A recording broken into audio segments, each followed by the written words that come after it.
ఒక రకంగా చాలా బాధాకరమైన విజువల్స్ మనం చూసాం. బంగ్లాదేశ్ లో జరిగిన పరిణామాలు చూస్తూ ఉంటే కడుపు అసలు ఇంకా అసలు ఏం చేయాలో అర్థం కాని పరిస్థితిలో ఉంది. మనం గత సంవత్సరం బంగ్లాదేశ్ కు వెళ్ళినప్పుడు అక్కడున్న పరిస్థితులు, అక్కడ వాళ్ళతో మాట్లాడిన అంశాలు అవన్నీ ఒక్కసారిగా కళ్ళ ముందు కదలాడుతూ ఉన్నాయి. ఆ అంటే ఇంకా అసలు హృదయం ద్రవిస్తోంది. ఏం చేయాలో తెలియని పరిస్థితి. మనం ఇక్కడున్నాము, మన వాళ్ళు అక్కడున్నారు. హిందువులు, మన సంస్కృతి అంతా ఒకటి. వాళ్ళు మాత్రం చాలా ఇబ్బందులు పడుతున్నారు. సరే, అక్కడున్న హిందువుల వ్యధల గురించి మనం మాట్లాడదాము. అంతకంటే ముందు అసలు ఇంత దూరం దాకా అంటే ఒక ప్రధాని దేశాన్ని విడిచి వెళ్ళిపోయే పరిస్థితి, అది కూడా కేవలం 45 నిమిషాల టైం ఇస్తున్నాము, ఈ 45 నిమిషాల్లో నువ్వు దేశం వచ్చి వెళ్ళిపోవాలని ఆర్మీ చీఫ్ రిజైన్ చేయాలని ప్రకటన చేశారు.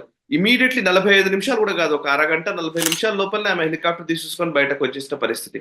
అంటే ఇంత దారుణమైన స్థితి ఇదివరకు ఎక్కడైనా ఉందా అంటే గతంలో ఉన్నాయి. ప్రైమ్ మినిస్టర్లు చంపేసిన సందర్భాలు ఉన్నాయి. గడాఫీ స్టోరీ తెలుసు మనకి, ఇవన్నీ తెలుసు. కానీ మన కల్చర్ కి సంబంధించినటువంటి మన బంగ్లాదేశ్, మన ప్రాంతం, ఇది అఖండ భారతంలో భాగమైనటువంటి ప్రాంతంలో మనకు అనుకూలంగా ఉన్న వ్యక్తికి ఇలా జరగడం అయితే చాలా కష్టంగా అనిపిస్తోంది. సో ఒకసారి ఇంత సీరియస్నెస్ కి కారణమైన అంశాల గురించి ఫస్ట్ మనం మాట్లాడదాం సార్. చాలా దౌర్భాగ్యమైన పరిస్థితి. నిజంగా నువ్వు చెప్పినట్లు కరెక్ట్. మనం చూసి వచ్చినటువంటి దృశ్యాలు వేరే, ఈరోజు చూస్తున్న దృశ్యాలు వేరే. ఇన్ఫ్యాక్ట్ నీకు గుర్తుంది, మనం గుళ్ళల్లో పిల్లలు ఆడుకుంటున్నటువంటి ఆ ఘటనలు కూడా మనం వీడియో షూట్ చేసావు నువ్వు. మనకు ఢాకాలో ఉన్నటువంటి గుళ్ళు కావచ్చు, అలాగే సిల్హట్. చెప్పాను మీకు, అంటే గుర్తు చెప్పాలనిపిస్తుంది అని అక్కడే అనుకున్నాం మనం. మీరు అన్నారు అప్పుడు కూడా, ఈ పిల్లలందరూ ఇక్కడ ఆడుకుంటూ ఉన్నారు, వాళ్ళకేం తెలియదు, అభంశుభం తెలియని పిల్లలు, వాళ్ళు అమాయకమైనటువంటి ఆ ఒక పసిప్రాయంలో ఉన్నారు. వాళ్ళకి ఏ ప్రమాదం ఎప్పుడు ఎలా ముంచుకొస్తో తెలియదు, వాళ్ళు ఇక్కడే రైజ్ అవ్వాలి, ఇక్కడే పెరగాలి, ఆ పిల్లల పరిస్థితి ఏంటో అర్థం కాలేదని మనం అనుకున్నాం అదే గుళ్ళో కూర్చొని. వాళ్ళ వ్యధలు ఇవాళ మనం చూస్తున్నాం. అది అసలు తట్టుకోలేని పరిస్థితి ఉంది నాకైతే. చెప్పండి సార్. మనం ఎటువంటి బంగ్లాదేశ్ చూసి వచ్చాం మనం. సిల్హట్ లో కూడా చిన్నపిల్లలు వాళ్ళు భజన చేస్తున్నారు. వాళ్ళు నిజంగా చిన్న దళిత వర్గానికి చెందినటువంటి వాళ్ళు, చిన్న కూలీ నాలి చేసుకునేటువంటి వాళ్ళు ఆరతి ఇచ్చి భజన చేస్తుంటే మనం చాక్లెట్స్ కూడా ఇచ్చి వచ్చాం వాళ్ళకు.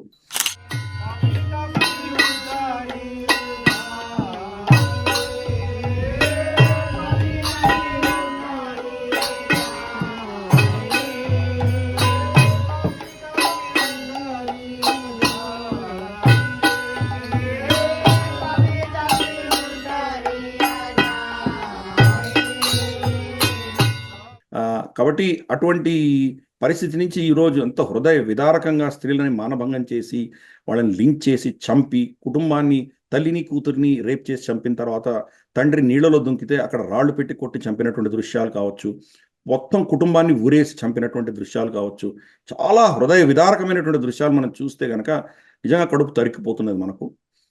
సరే, ఇప్పుడు షేక్ హసీనా గురించి మనం మాట్లాడామంటే, షేక్ హసీనా ఆవిడ పెద్ద సరే భారతదేశానికి కొద్దిగా ప్రోగా ఉన్నా కానీ, మనకు కొంచెం సహాయం చేస్తున్నా కానీ, ఆవిడ మన పట్ల ఒక విధమైనటువంటి మైత్రీ భావం పెట్టుకున్నా కానీ కూడా ఆవిడతో కూడా మనకి ఇబ్బందులు ఉండినాయి.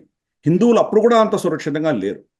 ఎందుకంటే మనం చూసాం, సిల్హట్లో ఆ పెద్ద ఆయన వచ్చి నేను అభిషేకం చేయగా నా కాళ్ళు దండం పెట్టడం, ఆయన మనల్ని కౌగులించుకొని ఏడవడం, ఆయనకు భాష రాదు, మనకు ఆయన భాష అర్థం కాదు, అయినా ఆయన మనల్ని కౌగులించుకొని ఆయన బాధను వెళ్ళవచ్చారు. ఆయన అంటే అంత శాంతిగా ఉన్నప్పుడే వాళ్ళ పరిస్థితి అలా ఉంది.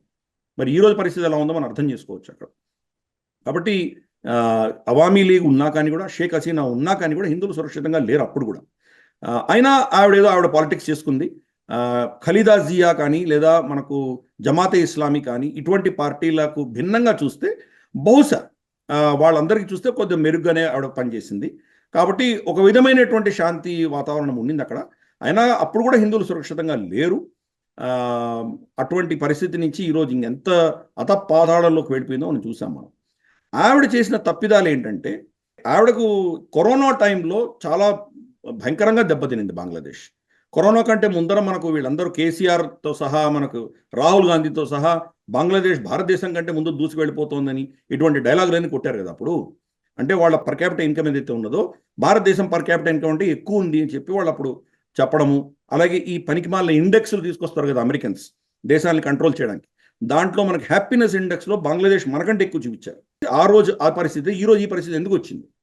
ఆ సమయంలో మనకు కరోనా వచ్చిన సమయంలో మొత్తం వాణిజ్యం అంతా ఆగిపోవడంతో వాళ్ళ టెక్స్టైల్ ఇండస్ట్రీ అంతా కుదేలేదు. టెక్స్టైల్ ఇండస్ట్రీ కుదేలేసరికి లక్షలలో అందరినీ ఉద్యోగాల నుంచి తీసేయవలసినటువంటి పరిస్థితి. కరోనా కంటే ముందర ఉన్నటువంటి పరిస్థితి ఇప్పటిదాకా కంప్లీట్గా రిస్టోర్ అవ్వలేదు. కాబట్టి ఇంకా చాలా మందికి ఉద్యోగాలు లేవు. బంగ్లాదేశ్లో రమారమి 75-76% అక్షరాస్యులు ఉన్నారు, అంటే ఎడ్యుకేటెడ్ యూత్ ఉన్నారు. ఉద్యోగాలు లేవు వాళ్ళకి. ఉన్నటువంటి ఏకైక ఇండస్ట్రీ టెక్స్టైల్ ఇండస్ట్రీ దెబ్బతినింది. ఈ పరిస్థితులలో ఆవిడ కూడా పెద్దగా సాయం చేయలేనటువంటి పరిస్థితి షేక్ హసీనాకు ఉండింది. అది పైపెచ్చు వాళ్ళకు చైనా నుంచి లోన్స్ తీసుకోవడంతో ఫారెక్స్ కూడా క్రైసిస్ వచ్చింది ఆవిడకి. దాంతో భారతదేశం కొంత వాళ్ళకి సాయం చేసింది. తర్వాత IMF నుంచి కూడా పైసలు తెచ్చుకున్నారు. ఇటువంటి పరిస్థితులలో అక్కడ ఒక విధమైనటువంటి వాల్కెనో లాంటిది ఆల్రెడీ అంతర్గతంగా జరుగుతుంది. ఎందుకంటే ఎన్నికలకు ముందర మనం చూసాం వాళ్ళ టెక్స్టైల్ ఇండస్ట్రీలో స్ట్రైక్స్ జరిగినాయి. టెక్స్టైల్ ఇండస్ట్రీలో స్ట్రైకులు జరిగి మా వేతనాలు పెంచాలని, మాకు ఇంకా గ్యారంటీస్ రావాలని, ఇటువంటివన్నీ వాళ్ళు డిమాండ్ చేసి చాలా గొడవలు చేశారు. అప్పుడు ఏదో కష్టం మీద ఆవిడ దాన్ని అణగదొక్కగలిగింది. కానీ అప్పటి నుంచి కూడాను సమాజంలో ఒక విధమైనటువంటి ఉద్రిక్త వాతావరణం అనేది మనం చూసాం. దాని యొక్క పర్యవసానం ఆవిడ నిజంగా గమనించలేకపోయింది.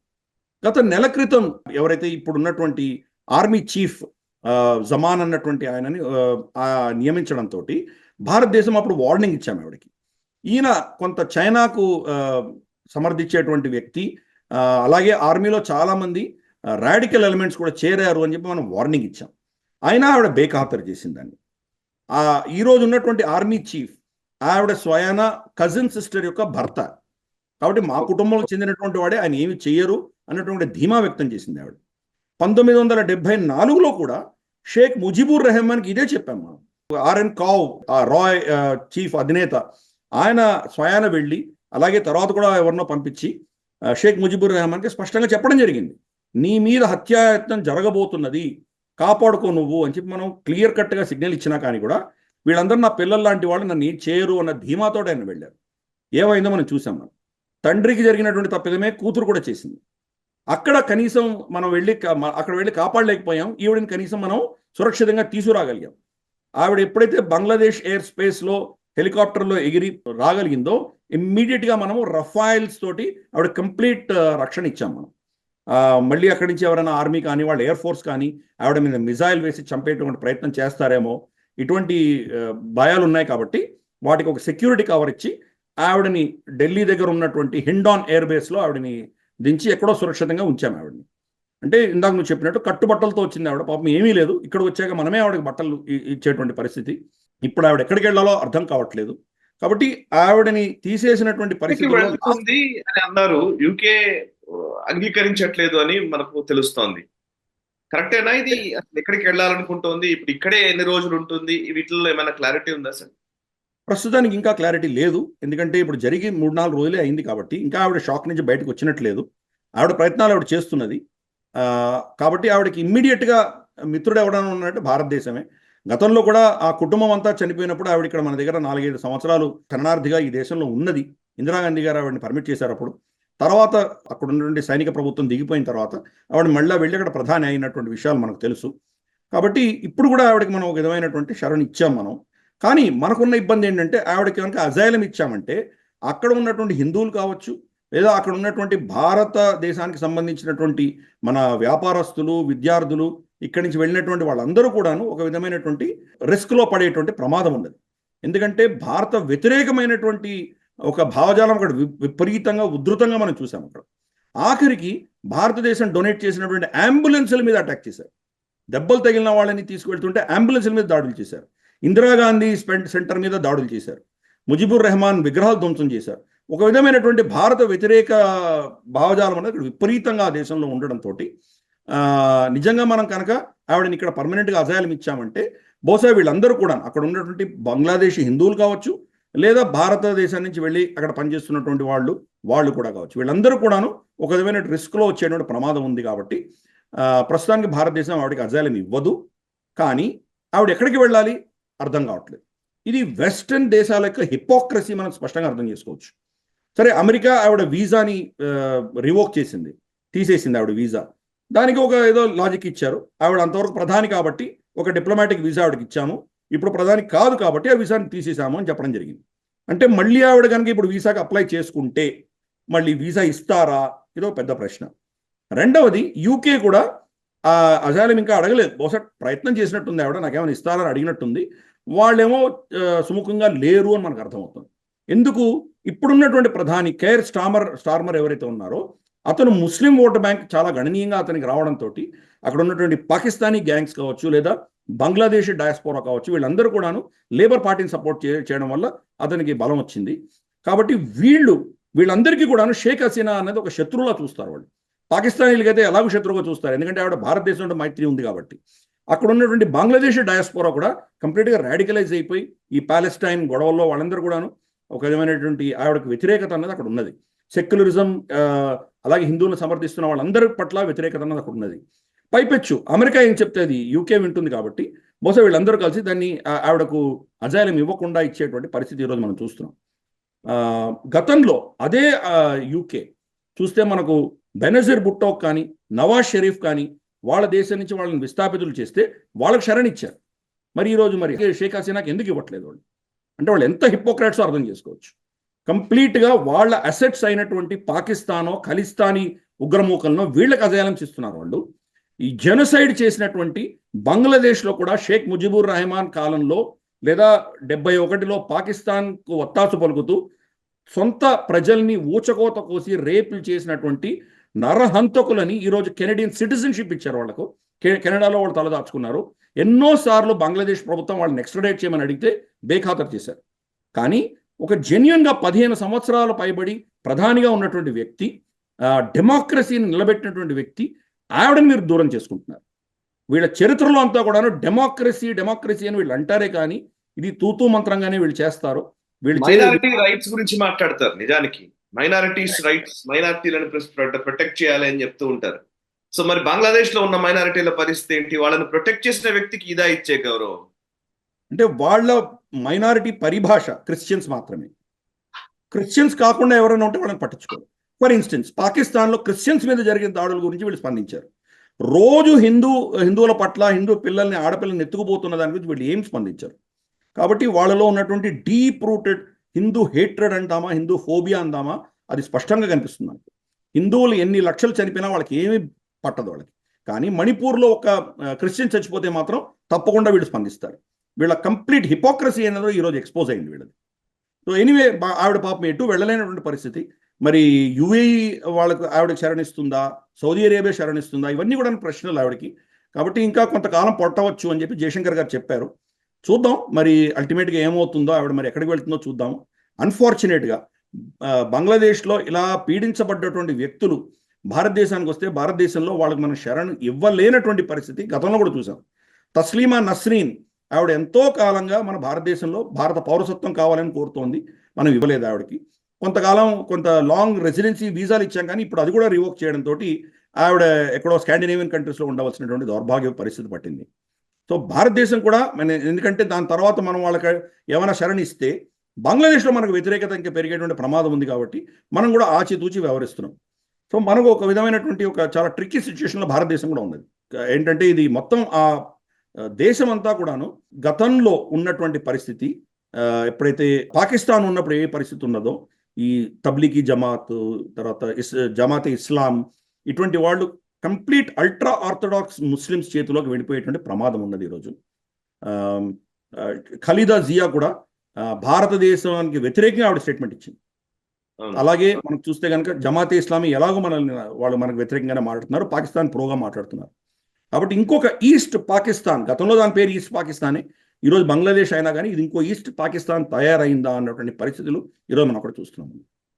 సో 50 ఏళ్ల తర్వాత మనం లాస్ట్ ఇయర్ పోయినప్పుడు ఇంకా అప్పటికి 50 ఏళ్ల పూర్తి చేసుకున్న సందర్భంగా అప్పటికి ఇంకా అక్కడక్కడ మనకు హోర్డింగ్స్ అవి కూడా కనబడ్డాయి. నిజానికి బంగ్లాదేశ్ ఏర్పడ్డ తర్వాత 71 తర్వాత నుంచి ఇప్పటి వరకు చాలా అభివృద్ధి జరిగింది.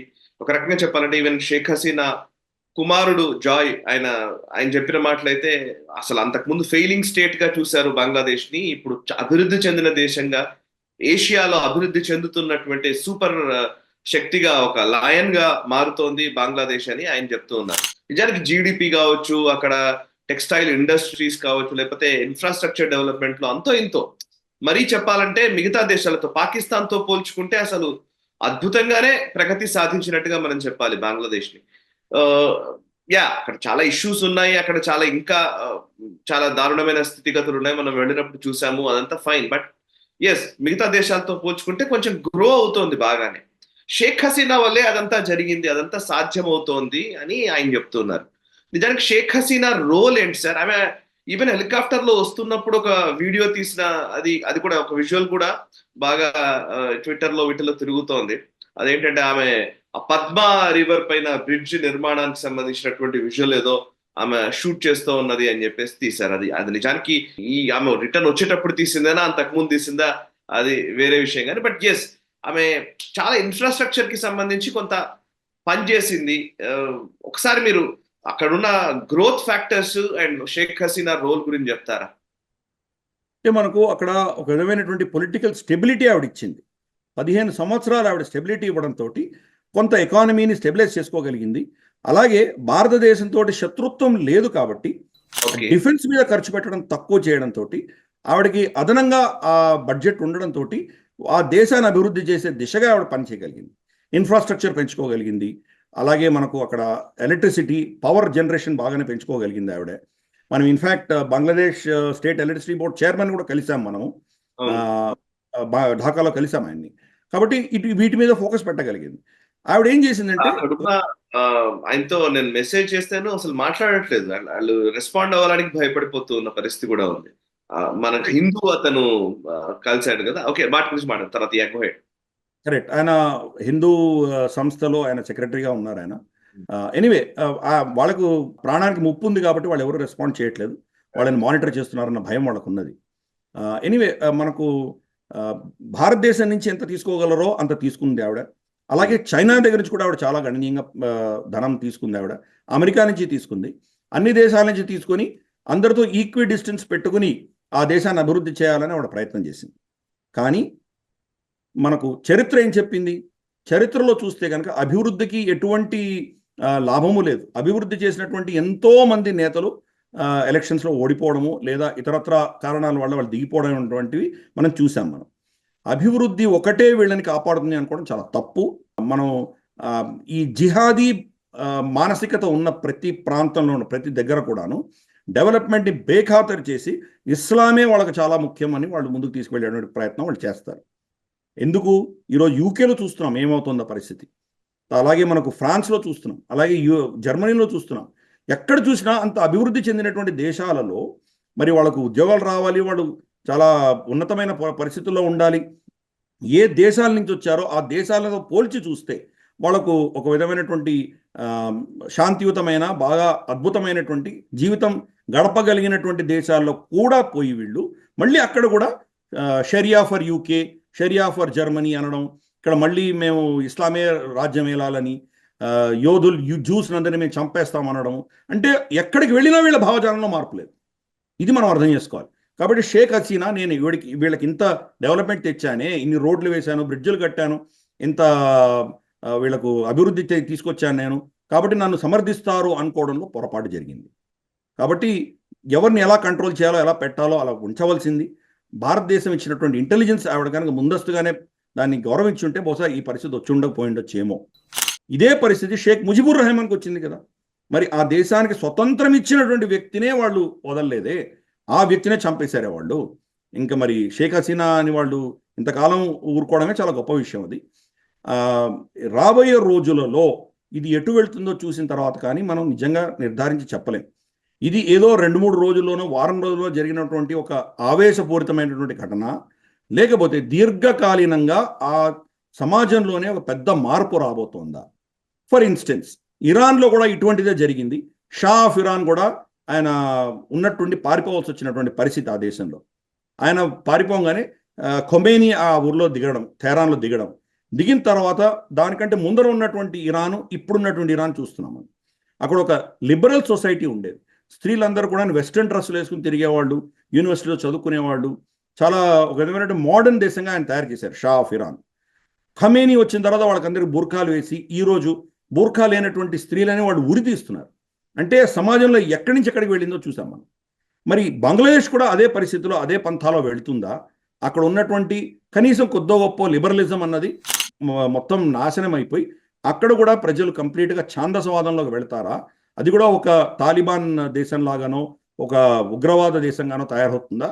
మనం చూడాలి రాబోయే కొన్ని వారాల్లో కొన్ని నెలల్లో అది ఏ సైడ్కి ఆ సమాజం అంతా పరిణామం చెందుతుందో మనం వేచి చూడాలి. ఈ వీడియో మీకు నచ్చినట్టయితే లైక్ చేయండి, 10 మందికి షేర్ చేయండి. అలాగే కామెంట్ల రూపంలో మీ అభిప్రాయాలను మాతో పంచుకోండి. Nationalist hub group of channels ను సబ్స్క్రైబ్ చేసుకుని తెలుగునాట జాతీయవాద జర్నలిజాన్ని ప్రోత్సహించండి. ఈ వీడియో కింద ఉన్న బెల్ ఐకాన్ పై క్లిక్ చేయడం మర్చిపోవద్దు.